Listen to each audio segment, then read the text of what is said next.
Doctor ತಿಳಿಸ್ಕೊಡ್ತಾ ಇದ್ರಿ nutrition ಎಷ್ಟು ಮುಖ್ಯ ಅನ್ನೋದು. ಈಗ ನಾನು animal based protein, plant based protein ಬಗ್ಗೆ ಹೇಳಿದೆ. ಇನ್ನೊಂದು ಏನು ತುಂಬ ಇಂಪಾರ್ಟೆಂಟ್ ಅಂದರೆ ಸಕ್ಕರೆ. ಎವಿಡೆನ್ಸ್ ಏನು ಹೇಳುತ್ತೆ ನಾನು ನಿಮ್ಮ ಮುಂದೆ ಇಡ್ತಾ ಇದ್ದೀನಿ. 1.5 ಒಂದು ಸಾಫ್ಟ್ ಡ್ರಿಂಕ್ ಅಂದರೆ ಒಂದು ಕೊಕೊಕೋಲಾ ಅಥವಾ ಒಂದು ಪೆಪ್ಸಿನೋ ಯಾವುದೋ ಒಂದು ಸಣ್ಣ ಬಾಟ್ಲು 1.5 ಸರ್ವಿಂಗು ಪ್ರತಿ ದಿವಸ ಕುಡಿದು ಬಂದರೆ ಹುಡುಗಿ ಅರ್ಲಿ ಮೆನಾರ್ಕಿ ಆಗತ್ತೆ. ಇವಾಗ ಕೋಕ್ ಅಂತ ಇರೋಂಗೆ ಅದರಲ್ಲಿ ಕೆಟ್ಟದಿರೋದೇನು ಅಂದರೆ ಸಕ್ಕರೆ. ಒಂದು ಕೋಕಲ್ಲಿ ಸಾಧಾರಣ 40 ಗ್ರಾಮ್ ಸಕ್ಕರೆ ಇರುತ್ತೆ. 40 ಗ್ರಾಮ್ ಸಕ್ಕರೆ ಅಂದರೆ ಒಂದು 3.5 ಚಮಚ ಸಕ್ಕರೆ.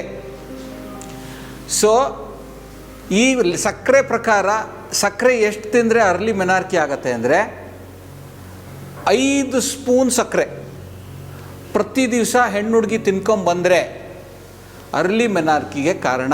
5ರಿಂದ 6 ಸ್ಪೂನು. ಆದಷ್ಟು ಸಕ್ಕರೆ ಎನ್ಕರೇಜ್ ಮಾಡಬೇಡಿ.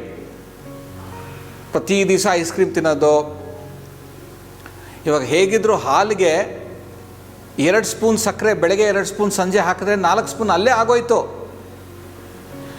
ನೀವು ನಿಮ್ಮ ಮನೆಯಲ್ಲಿ ನಿಮ್ಮ ಸಣ್ಣ ಹುಡುಗಿರಿಗೆ ಈ ಕೆಲವೆಲ್ಲ ಬೋನ್ವಿಟಾ, ಹಾರ್ಲಿಕ್ಸ್ಗಳು ಅದೆಲ್ಲ ತುಂಬ ಬರುತ್ತೆ. ಅದರಲ್ಲಿ ನೀವು ಸೂಪರ್ ಮಾರ್ಕೆಟ್ಗೆ ಹೋದಾಗ ಅದ್ರ ಹಿಂದೆ ತಿರುಗಿ ಅದರಲ್ಲಿ ಎಷ್ಟು ಸಕ್ಕರೆ ಇದೆ ಒಂದೊಂದು ಸ್ಪೂನ್ಗೆ ಅಂತ ಸ್ವಲ್ಪ ನೋಡಿ ಎಜುಕೇಷನ್ ಮಾಡ್ಕೊಳ್ಳಿ. ಇದರಿಂದ ಏನಾಗುತ್ತೆ ಅಂದರೆ 5ರಿಂದ 6 ಸ್ಪೂನ್ ಸಕ್ಕರೆ. ಇವಾಗ ನೀವು ಯಾವುದೋ ಒಂದು ಜನರಲ್ ಒಂದು ಮಿಲ್ಕ್ ಮಿಕ್ಸ್ ತೊಗೊತೀರಾ, ಚಾಕ್ಲೇಟ್ ಇರೋದು, ಪಾಪ ಮಗು ಹಾಲು ಕುಡೀಲಿ ಅಂತ.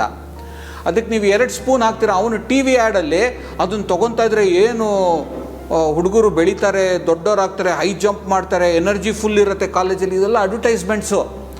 ಆದರೆ ಅದರಲ್ಲಿರೋ ಸಕ್ಕರೆ ಕಂಟೆಂಟ್ ಎಷ್ಟಿದೆ ಅಂದರೆ 5ರಿಂದ 6 ಸ್ಪೂನು ಈಸಿಯಾಗಿ ಬಿದ್ದುಬಿಡುತ್ತೆ. ನೀವು ಯಾವ್ದಾರ ಒಂದು ಪ್ರಾಡಕ್ಟ್ ತೊಗೊಂಬರ್ತೀರಾ ಅಂದರೆ ಮನೇಲಿ ಬೆಳಗ್ಗೆ ತಿರ್ಗಾ ಅದ್ರ ಮೇಲೆ ನೀವು ಒಂದು ಮಿಠಾಯಿ ಕೊಡ್ತೀರಾ ಮನೇಲಿ, ಇನ್ನು ಯಾರೋ ದೊಡ್ಡವ್ರು ಬಂದರು ಒಂದು ಚಾಕ್ಲೇಟ್ ತೊಗೊಂಬರ್ತಾರೆ, ಆಮೇಲೆ ಈಚೆ ಹೋದರೆ ಇನ್ನೊಂದೇನೋ ಒಂದು ಚಾಕ್ಲೇಟ್ ತಿನ್ನತ್ತೆ, ತಿರ್ಗಾ ನೀವು ಆಹಾರದಲ್ಲಿ ಸ್ವಲ್ಪ ಸಕ್ಕರೆ ಮಿಕ್ಸ್ ಮಾಡ್ತೀರಾ. ಸೊ ಎಲ್ಲ ಆ್ಯಡಪ್ ಆಗಿ 5-6 ಸ್ಪೂನ್ ಆಗೋಯ್ತು. ಸೊ 5 ಸ್ಪೂನ್ ಸಕ್ಕರೆ ಕೊಟ್ಟರೆ ಅರ್ಲಿ ಮೆನಾರ್ಕಿಗೆ ಒಂದು ದೊಡ್ಡ ಕಾರಣ. ಸೊ ಇದನ್ನು ಮ್ಯಾಥಮ್ಯಾಟಿಕ್ಸ್ ತಂದೆ ತಾಯಿಯಾಗಿರೋರು ತಲೆಯಲ್ಲಿ ಇಟ್ಕೊಬೇಕು. ವಾರಕ್ಕೆ ಒಂದು ದಿವಸ ಎಲ್ಲೋ ಕರ್ಕೊಂಡು ಹೋಗ್ತೀರಾ ಈಚೆ, ಐಸ್ ಕ್ರೀಮು ಕೊಡಿಸಿ, ಲಂಚ್ ಬಫೆಯಲ್ಲಿ ಪಾಯಸನೂ ಇರುತ್ತೆ, ಒಂದು ಒಬ್ಬಟ್ಟು ಇರುತ್ತೆ, ಓಕೆ.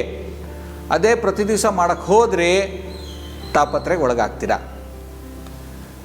ಇದ್ರ ಜೊತೆಗೆ ಇನ್ನೊಂದು ಕಾರಣ ಒಬೇಸಿಟಿ.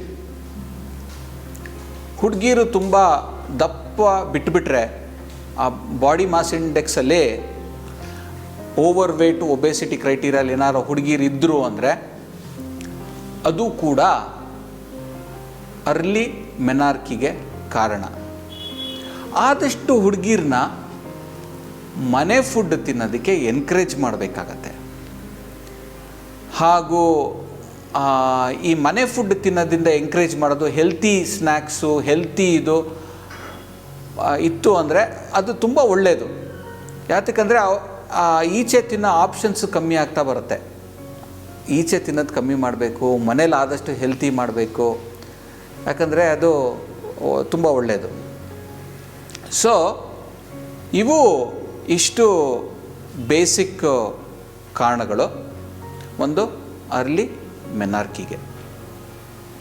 ಇದರಿಂದ ಏನೇನು ಔಟ್ಕಮ್ಸ್ ಅನ್ನೋದು ನಾನು ತಿಳಿಸ್ಕೊಡ್ತೀನಿ. ಈ ಅರ್ಲಿ ಮೆನಾರ್ಕಿ ಆಗೋದ್ರಿಂದ ಮೊದಲನೇದು ಏನಾಗುತ್ತೆ, ಆ ಹುಡುಗಿ self esteem, self appreciation, self care, self opinion ಸ್ವಲ್ಪ ಚೇಂಜ್ ಆಗುತ್ತೆ. ಯಾರಿಗೂ ಏನೂ ಆಗಿಲ್ಲ, ನನಗೆ ಯಾಕೆ ಆಗ್ತಾಯಿದೆ ಬ್ಲೀಡಿಂಗು. ಈ ಟೈಮಲ್ಲಿ ಆ correct education, parent support, teacher support ಎಲ್ಲ ತುಂಬ ಇಂಪಾರ್ಟೆಂಟು. ಅರ್ಲಿ ಮೆನಾರ್ಕಿ ಆಗೋಗ್ಬಿಟ್ರೆ ಇದು ಕ್ಯಾರಿ ಆನ್ ಆಗ್ತಾ ಹೋಗುತ್ತೆ ಲೈಫಲ್ಲಿ. ಆ ಹುಡುಗಿಗೆ ಅರ್ಲಿ ಮೆನಾರ್ಕಿ ಆಗಿ ಅರ್ಲಿ ಮೆನ್ಸ್ಟ್ರೇಷನ್ ಶುರು ಆಗಿರೋದು ಎಫೆಕ್ಟು ತುಂಬ ಡೀಪಾಗಿ ಇಂಪ್ಲಾಂಟ್ ಆಗಿರುತ್ತೆ. ಅದು ಫ್ಯೂಚರ್ ಲೈಫಲ್ಲೆಲ್ಲ ಎಫೆಕ್ಟ್ ಆಗ್ತಾ ಹೋಗುತ್ತೆ. ಇದ್ರದ್ದು ರಿಸರ್ಚು ಈ ವೆಸ್ಟರ್ನ್ ಕಂಟ್ರೀಸಲ್ಲಿ ತುಂಬ ಇದೆ. ನಮ್ಮ ಸಂಸ್ಕೃತಿ ನಮ್ಗೆ ಸಾಕಷ್ಟು ಪ್ರೊಟೆಕ್ಷನ್ ಕೊಡುತ್ತೆ. ಬಟ್ ವೆಸ್ಟರ್ನ್ ಕಂಟ್ರೀಸಲ್ಲಿ ಏನು ರಿಸರ್ಚ್ ಹೇಳುತ್ತೆ ಅಂದರೆ ಅರ್ಲಿ ಮೆನಾರ್ಕಿ ಆಗಿರೋ ಹುಡುಗಿರಲ್ಲಿ ಅರ್ಲಿ ಪ್ರೆಗ್ನೆನ್ಸೀಸು, ಸೆಕ್ಷುವಲ್ ಅಬ್ಯೂಸು, ಇವೆಲ್ಲ ಈ ಬೇರೆ ಬೇರೆ ಸಮಸ್ಯೆಗಳಿಗೆ ಒಂದು ಕಾರಣ, ಲಿಂಕ್ ಕನೆಕ್ಷನ್ ಇದೆ ಅಂತ ಸಾಕಷ್ಟು ಪೇಪರ್ಸ್ ಹೇಳುತ್ತೆ. ಡ್ರಗ್ ಅಬ್ಯೂಸು, ಸಬ್ಸ್ಟೆನ್ಸ್ ಯೂಸು ಇದೆಲ್ಲ. ಯಾತಕ್ಕಂದರೆ ಆ ಸಣ್ಣ ವಯಸ್ಸಲ್ಲೇ ಒಂದು ಮಾನಸಿಕ ಸಿಚುಯೇಷನ್ ಅವರು ಎದುರಿಸಿರ್ತಾರೆ. ಫಿಸಿಕಲ್ ಆ್ಯಂಡ್ ಅವ್ರಿಗೆ ಒಂದು ಥರದ್ದು ಧೈರ್ಯ ತುಂಬ ಇರುತ್ತೆ. ಸೊ ಇದು ಬೆಳವಣಿಗೆ ಆಗ್ತಾ ಆಗ್ತಾ ಪ್ಲೇಔಟ್ ಆಗೋದು ಬೇರೆ ಬೇರೆ ರೀತಿಯಲ್ಲಿ ಆಗುತ್ತೆ. ಇದು ಬೇರೆ ದೇಶದಲ್ಲಿ ಆಗಿರೋ ರಿಸರ್ಚ್ಗಳು. ನಮ್ಮ ದೇಶದಲ್ಲಿ ಯಾತಕ್ಕೆ ನಾನು ಹೇಳ್ತಾ ಇದ್ದೀನಿ ಅಂದರೆ, ನಾವು ವೆಸ್ಟರ್ನ್ ಕಂಟ್ರೀಸ್ನ ಕ್ಯಾಚಪ್ ಮಾಡ್ತಾಯಿದ್ದೀವಿ ಇವಾಗ. ಆಲ್ಕಹಾಲ್ ಯೂಸ್ ಆಗಲಿ, ಸೋಷಲ್ ಸ್ಟಿಗ್ಮಾಗಳು ಎಲ್ಲ ಚೇಂಜ್ ಆಗ್ತಾಯಿದೆ. ಸೊ ಎಲ್ಲ ಎಕ್ಸೆಪ್ಟ್ ಮಾಡ್ಕೊಂಡು ಹೋಗ್ತಾ ಇದ್ದೀವಿ ವೆಸ್ಟರ್ನ್ ಕಲ್ಚರ್ನ. ಸೊ ಇದು ಕೂಡ ಅರ್ಲಿ ಮೆನಾರ್ಕಿ ಆಗಿರೋ ಹುಡುಗಿರಲ್ಲಿ ಇವು ಬರಬಹುದು. ಬಟ್ ಬೇಸಿಕ್ಕಾಗಿ ಏನು ಎಫೆಕ್ಟ್ ಆಗುತ್ತೆ ಅಂದರೆ, ಹುಡುಗಿ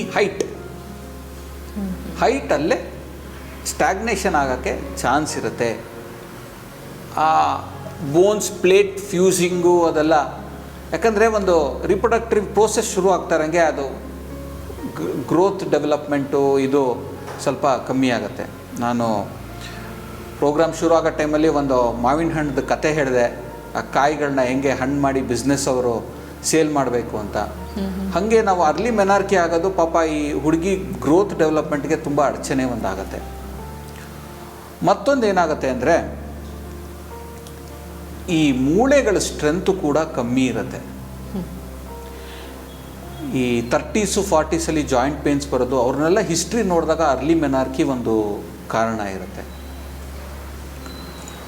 ಮತ್ತೊಂದು ತುಂಬ ಇಂಪಾರ್ಟೆಂಟ್ ಏನು ಅಂದರೆ, ಹೈಪರ್ ಕೊಲೆಸ್ಟ್ರೇಮಿಯಾ, ಈ ಕಾರ್ಡಿಯೋವ್ಯಾಸ್ಕ್ಯುಲರ್ ಪ್ರಾಬ್ಲಮ್ಸು, ಡಯಾಬಿಟೀಸು, ಈ ಬೇರೆ ಬೇರೆ ಸ್ಟ್ರೋಕ್ ರಿಸ್ಕ್, ಇದೆಲ್ಲ ಕೆಲವೆಲ್ಲ ಒಟ್ಟೊಟ್ಟಿಗೆ ಬಂದ್ಬಿಡತ್ತೆ ರಿಸ್ಕು. ಈ ಹುಡುಗಿ ದೊಡ್ಡವಳಾಗಿ ಒಂದು ವುಮನ್ಹುಡ್ ಎಂಟರ್ ಆಗಿ ಒಂದು 40s 50s cardiovascular problems, diabetes ಇವೆಲ್ಲ ಜಾಸ್ತಿ ಸಮಸ್ಯೆಗಳಾಗತ್ತೆ. ಯಾತಕ್ಕಂದರೆ ಆ ಇನಿಷಿಯಲ್ ಡೆವಲಪ್ಮೆಂಟಲ್ಲಿ ಒಂದು ಪ್ರೋಸೆಸ್ ಕರೆಕ್ಟಾಗಿ ಶುರು ಆಗದೆ ಇರೋದು.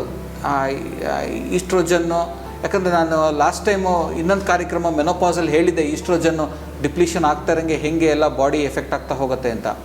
ಸೊ ಹೀಗೆ ಈಕೆಯಲ್ಲಿ ಈ ಹಾರ್ಮೋನಲ್ ರೀಸನ್ಸಿಂದ ಸಾಕಷ್ಟು ಕಾಯಿಲೆಗಳು ಮುಂದೆ ಬರೋದಕ್ಕೆ ಚಾನ್ಸ್ ಇರುತ್ತೆ.